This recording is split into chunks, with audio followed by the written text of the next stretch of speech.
Welcome again to Let's Talk Advanced Chemistry, Chemistry 2 with Pastor Dan. We're looking at the last section of kinetics here, and we're looking at energy of activation. Now, energy of activation is going to use something called the Arrhenius Equation, the Nernst equation, however you want to look at it, the Arrhenius Equation. We do that by first looking at collision theory. We mentioned that before.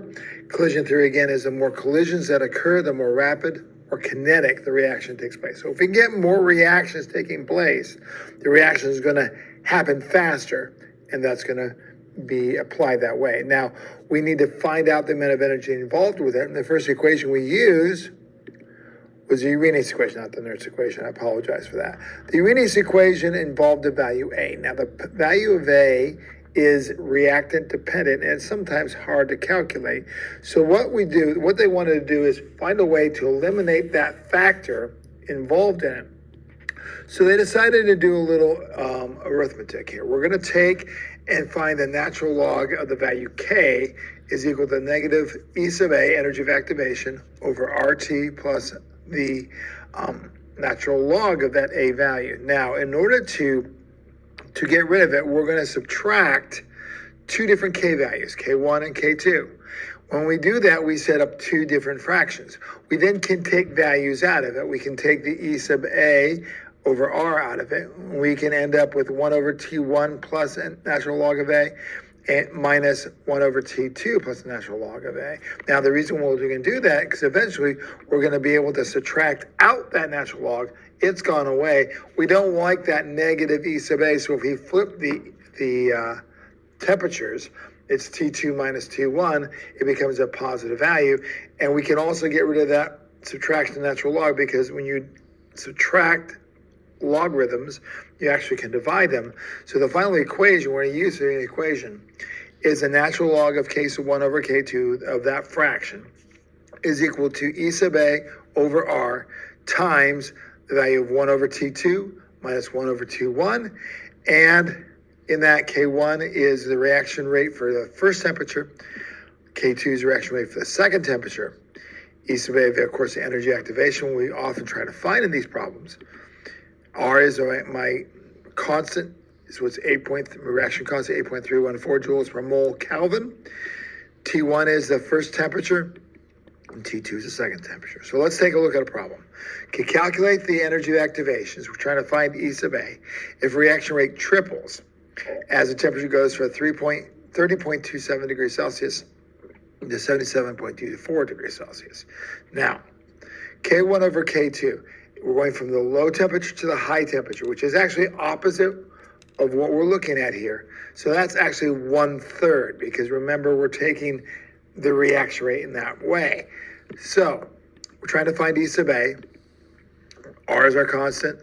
Now, T1 is 30.27 and T2 is 77.24. Now, I prefer to work with the numbers the way that they're given as tripled. It makes it easier. So what I do in order to do that is I take my temperatures. If K1 over K2 is 1/3, to make that 3, I flip my temperatures. So my T2 is actually my lower temperature, my T1 is my higher temperature, and that makes it a whole number. If it asks a problem, you don't have to do this. It just makes it easier in my mind to make it work. And those are converted to Kelvin, so T2 is 303.27, adding 273, and T1, excuse me, is 350.24 Kelvin. All right, so taking our equation, K1 over K2 equals to E sub A over R times 1 over T2 minus 1 over T1, and we're solving for E sub A, so we're going to take and move 1 over T2 over T1 on the bottom, and we'll take the natural log of K1 over 2 times R. All right, so put our values, the natural log of 3, that's infinitely significant, times 8.314, that's infinitely significant, all over 1 over 303.27 Kelvin minus 1 over 350.24 Kelvin. Okay, Kelvin's cross out. We're in with 5 sig figs because these are infinitely significant. We have 5 sig figs and 5 sig figs. Answer is 20,650 joules per mole. We don't like joules per mole. We prefer kilojoules. So remember, that means we're going to have to convert from joules to kilojoules, divided by 1,000. So my final answer is 20.655 kilojoules per mole. And that is my answer. All right, let's try another one. This time, find the temperature that will be needed to increase the rate of reaction by 5 times if the reaction initially 19.655 degrees Celsius and the energy of activation is 40.164 kilojoules per mole. All right, our equation again. Ln of K1 over K2 is equal to E sub A over R times 1 over T2 minus 1 over T1. Our value, I like that fraction, so again, we are going to flip the temperatures there. E sub A is 43.164, and we need to convert that to joules per mole, so things cross out. So 1 kilojoule is 1,000 joules. We get 43,164 joules per mole. Okay, R is still 8.314 joules per mole Kelvin. My temperature of T2 now is going to be 19.655 degrees Celsius. Converted to Kelvin, that's 292.655 Kelvin. T1 is unknown. Solving for T1, we're going to take and move E sub A down and R up, and then we're going to move T sub 2 over. We're going to flip the partners so that way they function that way. Put our values in. 1 over 292.655 Kelvin minus the natural log of 5 times 8.314 all over 43,164. My joules cross out, my moles cross out. I'm left with 1 over Kelvin. So the answer is 0.0310699 per Kelvin, but we want Kelvin, so we're going to take the reciprocal. So T is 321.85 Kelvin. If we want to prove this into degrees Celsius, we're going to subtract 273. So the answer is 48.85 degrees Celsius. That's our answer. All right, hopefully that makes sense. Let's try one more this time. Ooh, we're going to do a little bit interesting. We're going to find the reaction. We're going to find those K values. Find the reaction rate constant at 23.45 degrees Celsius.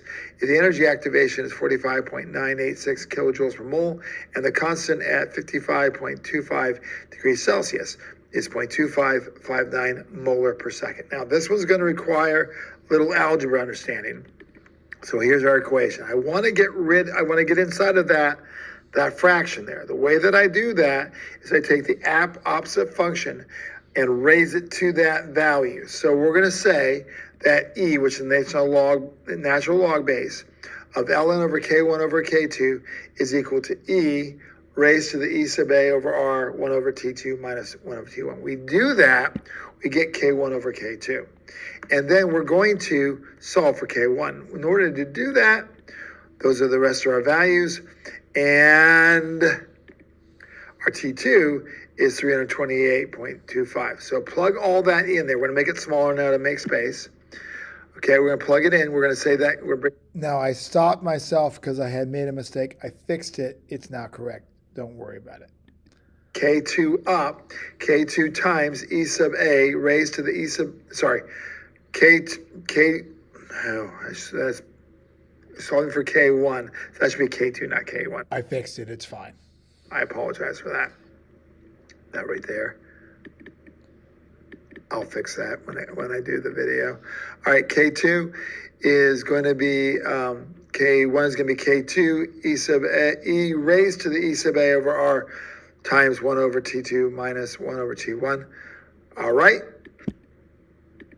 We're going to get that values, and then our values are going to be, if you multiply all that through, we get 0.23559 molar per second times times E raised to the negative 1.8075.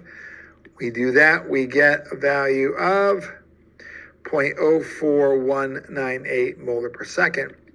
That's our answer. Okay, so just look at that work. It's algebraically correct. Any questions, let me know. All right, last one here. What we're going to do is I'm going to pause the video, let you work through this one. If there's any questions, remember ltswpd@gmail.com. Remember, like, subscribe, share. We're just asking for the energy activation. Okay, so pause your video yourself. I'm not going to pause it. You're going to pause it. Work through it. Solve for E sub A. Exactly like the first problem we did. I'm just going to give the answer. All right? Here we go. That's the answer. All righty. Hopefully not too bad. Take care. God bless. Bye.